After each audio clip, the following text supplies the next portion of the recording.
I have a 50 amp breaker that I have shut off that's on the panel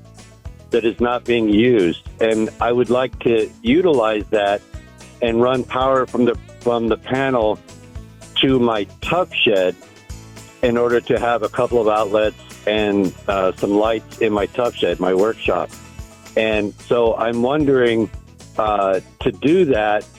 what breakerage size breaker I would change that to, and do I need a permit to run power from there to my tough shed? So, yes, you would need a permit, because of anytime you run new electrical, most of your cities require a permit, especially running out to a new building.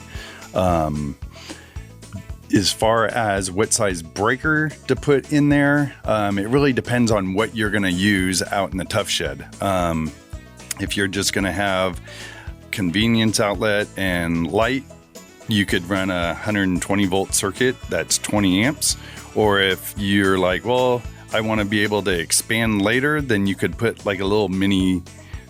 sub panel out in the tough shed. So if you ever wanted to add a AC unit, or you were doing more woodworking or something that way,